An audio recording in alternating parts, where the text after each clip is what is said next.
तेली घांची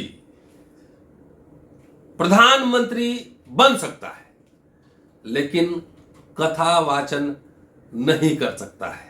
जितने दोस्त, जितने वैश्य समाज के दोस्त ये सुन रहे होंगे, ध्यान से सुनिएगा और शेयर करते रहिएगा। मोदी जी, नाक तो कट गई। अब कहां का मामला है ये बताने जा रहा हूं कि भागवत कथा वाचन के मामले में तेली जाति की महिला को मिली धमकियां, मामला हुआ दर्ज। आज ही फॉरवर्ड प्रेस ने यह खबर छापा है। और चलिए, मामला है छत्तीसगढ़ का, वहीं लिए चलता हूं। क्या है मामला, जरा समझने की कोशिश कीजिए और तब आपकी आंखें खुलेंगी और जितना जो हिंदू धर्म का नशा चढ़ा हुआ है वो धीरे धीरे नशा उतरेगा। कार्ल मार्क्स ने धर्म को अफीम कहा था, opium of the people but heart of the heartless people. Ambedkar ने कहा था कि धर्म एक धंधा है, एक व्यवसाय है। अब चलिए, मोदी साहब तो आगे इसी जाति के हैं, वो घांची शायद बोलते हैं गुजरात में, उसी जाति के, और सारे इनके जाति के भारत भर के लोग टोकरी भर वोट उनको देते हैं। और ये मामला छत्तीसगढ़ का है और जिसमें एक महिला कथावाचक को धमकियां मिली हैं। दोस्तों, पूरा वीडियो देखते रहिए और इसको शेयर। चलिए, ये मामला छत्तीसगढ़ का है। छत्तीसगढ़ में यह मामला सामने आया है। पिछले 10 साल से भागवत कथा का प्रवचन करने वाली तेली समाज की यामिनी देवी को ब्राह्मणों ने दी धमकी। इसके बारे में जो रिपोर्टिंग की है फॉरवर्ड प्रेस के लिए, संजीव खुद शाह ने इसकी रिपोर्टिंग की है। उन्होंने ही ये लेख लिखा है। क्या लिखा है चलिए बताता हूं कि अब तक दलितों और आदिवासियों पर ही सवर्ण जातियों के लोग हमले करते रहे। यदि दलित घोड़ी पर चढ़े तो हमला, मूंछ रखे तो हमला, अच्छा दिखे तो हमला। जान चली गई जितेंद्र पाल मेघवाल की, उस पर हमने वीडियो बनाया था। पूरा वीडियो लगातार देखते रहिए। आदिवासी ब्राह्मण पुरोहित से पूजा न कराए तो हमला, लेकिन शूद्र यानी ओबीसी इस तरह के हमले से बचा हुआ था। यह मामला छत्तीसगढ़ में एक तेली जाति की महिला से जुड़ा है। छत्तीसगढ़ में तेली जाति की संख्या बहुत ज्यादा है, ये समझिए। वो महिला जो पिछले 10 साल से प्रवचन करती रही, उसके ऊपर ब्राह्मण वर्ग ने इस कारण से हमला किया है क्योंकि उसने भागवत कथा वाचन करने का निर्णय लिया। हालांकि यह सवाल भी है कि आखिर दलित बहुजन इस तरह के ब्राह्मणवादी आडंबरों का पालन करते ही क्यों है। अब थोड़ा स्टोरी आइए पीछे। दरअसल ये घटना महासमुंद की है। महासमुंद बड़ा इंपॉर्टेंट जगह है छत्तीसगढ़ का। कि कोरोना काल में सिड़गिरी का साहू परिवार भागवत प्रवचन कराना चाहते थे। लॉकडाउन हो जाने से अनुमति नहीं मिली। तब कथावाचक पुरोहित से आग्रह करके स्थगित कर दिया गया। बाद में आयोजक ने 20 से 27 मार्च 2022 मतलब अभी का समय को भागवत कथा वाचन का अनुरोध किया। इस बीच संबंधित पुरोहित ने स्थिति में व्यस्त होने की बात कहकर कथा वाचन से इनकार कर दिया। तब आयोजक परिवार ने गायत्री परिवार से जुड़ी और बीते 10 साल से प्रवचन कर रही यामिनी देवी से संपर्क कर कार्यक्रम तय किया। कथा वाचन को परंपरागत अधिकार मानने वाले ब्राह्मण समाज के कुछ लोगों ने पुरोहित के भड़कावे में आकर यामिनी देवी को चेतावनी देते हुए प्रवचन नहीं करने की धमकियां दी। छत्तीसगढ़ परशुराम सेना ने भी इसका विरोध किया। इसके बाद यामिनी देवी ने 17 मार्च को खल्लारी थाना में रिपोर्ट दर्ज कराई है। उन्होंने 9 अलग अलग मोबाइल नंबर भी दिए हैं जिनसे उन्हें धमकियां दी गई थी। पुलिस के मुताबिक वह मामले की छानबीन में लगी। इस संबंध में सोशल मीडिया पर तमाम तरह की बहसें चल रही हैं। ब्राह्मण वर्ग के लोगों का कहना है कि यामिनी साहू एक महिला होने के साथ साथ शूद्र यानी गैर ब्राह्मण भी है। गौरतलब है कि आज भारत में ब्राह्मण वर्ग की अनेक महिलाएं हैं जो प्रवचन करती हैं और ब्राह्मण वर्ग उनका विरोध नहीं करता, कभी उनके लिए फतवे जारी नहीं करता, क्योंकि पैसा तो आ ही रहा है ना प्रवचन से, तो उनका विरोध नहीं करेंगे। लेकिन यह मामला निश्चित रूप से जाति से जुड़ा हुआ है।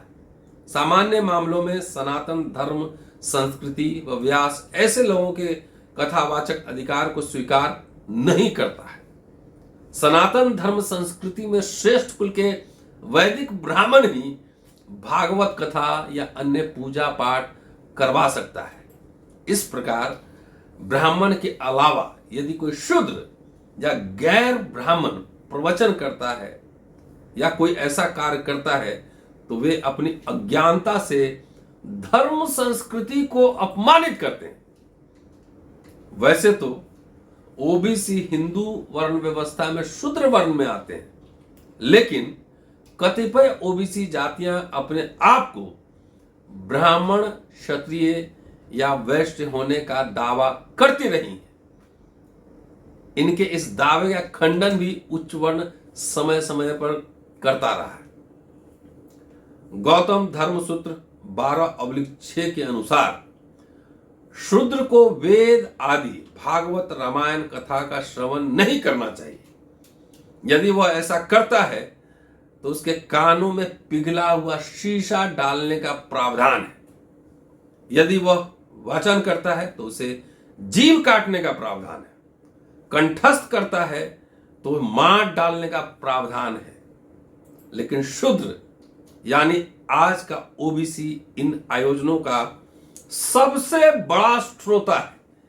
इनसे ब्राह्मणों के धर्म का अपना अपमान नहीं होता, क्योंकि इनसे भारी मात्रा में चंदा के रूप में आय की प्राप्ति होती है। लेकिन यदि कोई ओबीसी भागवत कथा का प्रवचन कर ले तो धर्म का अपमान हो जाता है, क्योंकि इससे उनका व्यवसाय छिन जाने का डर रहता है। काश देश का ओबीसी समाज जागृत होता और इन कुचक्रों से अपने को निकालता, भागवत कथा के बजाय उनके अधिकारों के लिए, उन अधिकारियों के लिए लड़ाई लड़ता जहां उसकी जरूरत है।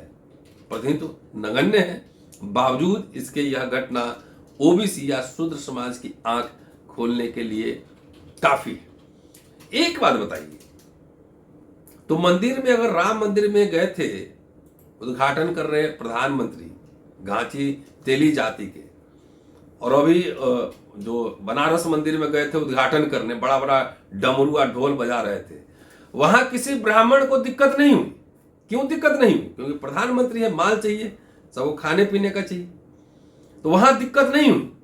लेकिन एक तेली महिला कथा वाचन कर रही है, भगवत कथा अगर वाचन कर देगी तो उससे धर्म का अपमान हो जाए। खेला समझे? खेला अब असली मैं बताता हूं।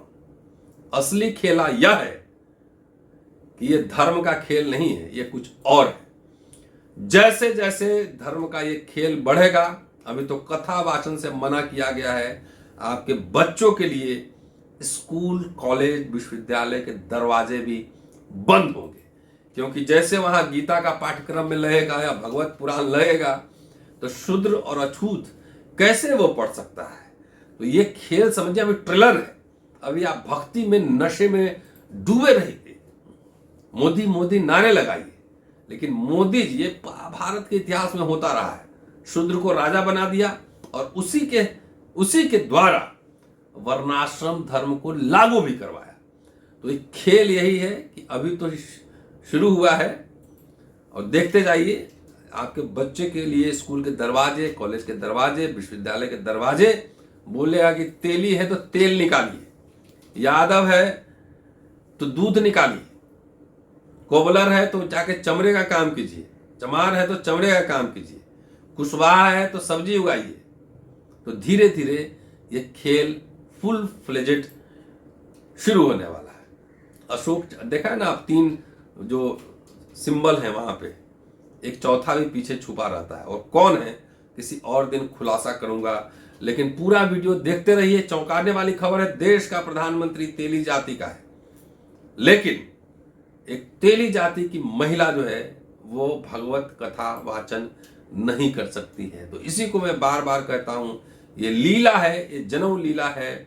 कुछ लोगों की आस्था संविधान में नहीं है, उनकी आस्था मनुस्मृति में है और आपको पता नहीं लग रहा है, अपने जात का खाली सांसद विधायक मंत्री देख लेते हैं तो आपका पेट भर जाता है, उसी सांसद विधायक मंत्रियों से आपके बच्चों के भविष्य की हत्या कराई जाएगी। भविष्य की हत्या यानी कि वो पढ़ लिख नहीं सकता है। तो इसलिए इस जनेऊ लीला को समझिए, देखते रहिए और शेयर करते रहिए। जल्दी मिलता हूं आपसे अगले एपिसोड में। शुक्रिया। जय हिंद।